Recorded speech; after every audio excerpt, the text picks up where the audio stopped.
Коми продолжается онлайн-голосование за объекты благоустройства в рамках федерального проекта формирования комфортной городской среды. На сегодняшний день свой голос отдали более 22 тысяч жителей региона старше 14 лет. По Сосногорску эта цифра составляет чуть более 1200 голосов. Жители имеют возможность сделать выбор онлайн, что и где благоустраивать в первую очередь.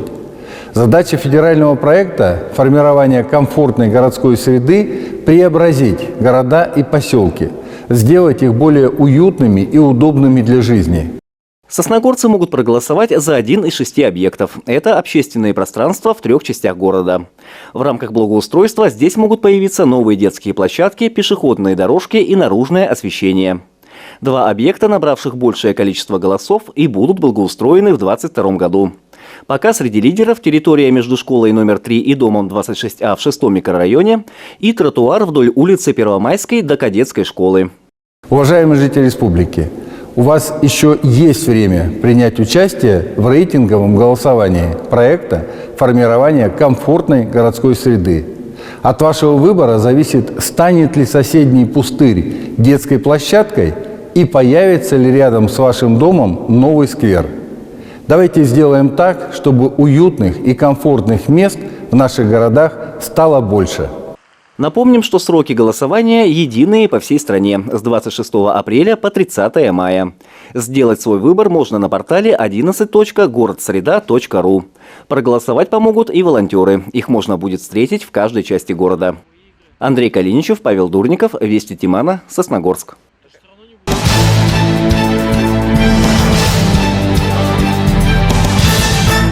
С начала весны в Сосногорском районе произошел 21 пожар. Это почти в 2 раза больше, чем в прошлом году. Во столько же увеличилось и количество погибших.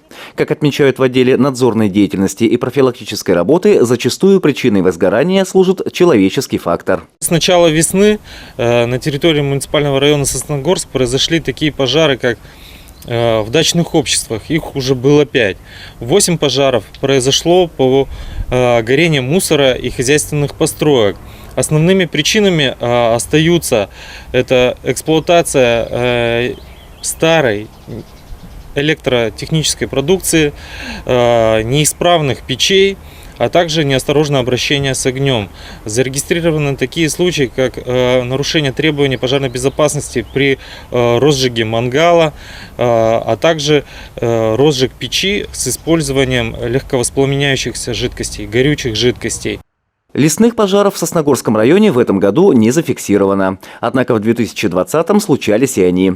Виновники – погодные условия и, конечно же, человек. В прошлом году у нас на территории Сосногорского лесничества было 2 лесных пожара на общей площади 11 гектар. Основной причиной лесных пожаров, которые возникают на территории лесного фонда, это неосторожное обращение с огнем граждан, а также грозы. 30 апреля в Республике Коми начался пожароопасный сезон, а с 7 мая особый противопожарный режим был введен в Сосногорском районе. На период его действия установлены дополнительные требования безопасности. Например, введен запрет на разведение костров, сжигание травы и мусора, приготовление пищи с помощью открытого огня и так далее. За соблюдением правил следят сотрудники профильных ведомств. Во время профилактических мероприятий специалисты напоминают о правилах безопасности, которые необходимо соблюдать в пожароопасный период. Введен запрет на разведение открытого огня, сжигание сухой растительности. За это штрафы предусмотрены от 2 до 4 тысяч. Напоминают сосногорцам и об ответственности за нарушение требований пожарной безопасности. За легкомысленность и небрежность при обращении с огнем как минимум придется ответить материально. Административная ответственность в виде административного штрафа на граждан составляет от 2 до 4 тысяч рублей, на должностных лиц от 15 до 30 тысяч рублей, на юридических лиц от 200 до 400 тысяч рублей. Штрафы в лесной зоне еще больше. На граждан уже от 4 до 5 тысяч рублей, на юридических лиц от 300 до 500 тысяч рублей. Разумеется, речь идет о ситуациях без разрушительных последствий. Если же таковые будут, например, загорится лес, то обращаться придется уже к Уголовному кодексу. Андрей Калиничев, Евгений Юрин, Павел Дурников, Вести Тимана, Сосногорск.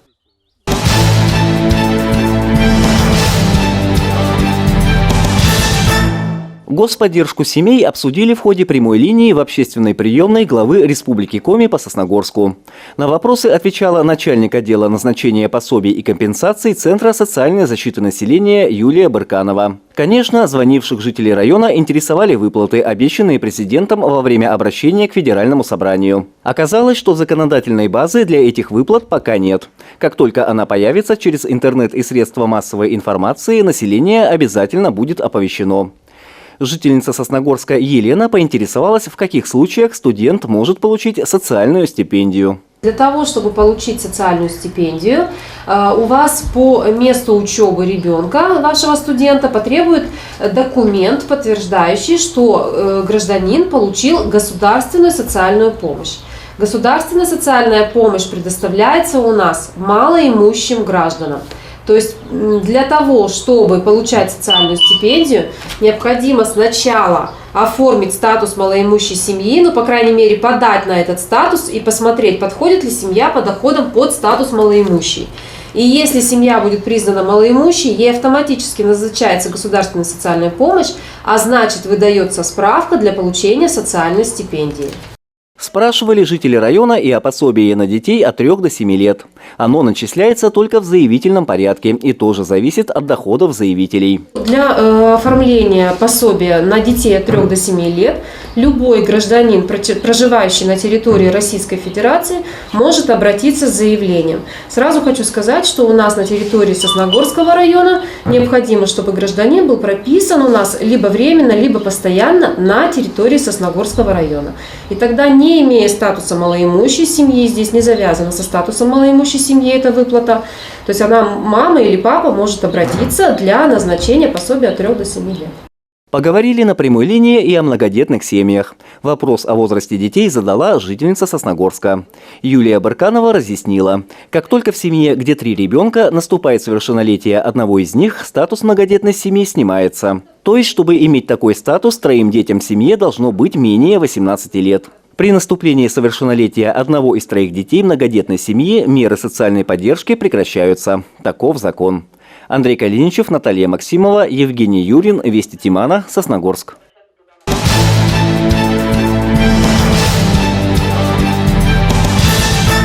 В Сосногорском ДДТ проходит выставка детских творческих работ. Это ежегодное событие в рамках фестиваля детского и юношеского творчества «Радуга талантов». Однако на этот раз из-за ограничительных мер, связанных с коронавирусом, провели только выставку. Свое мастерство на выставке продемонстрировали обучающиеся образовательных организаций возрастной категории от 5 до 18 лет. Отрадно видеть, конечно, такой масштаб, такое количество участников выставки и их прекрасные работы. Авторы работ – воспитанники детских садов Сосногорска и Нижнего Одесса, ученики школ города и поселка Керки, а также ребята из учреждений дополнительного образования Сосногорска, Нижнего Одесса и Войвожа.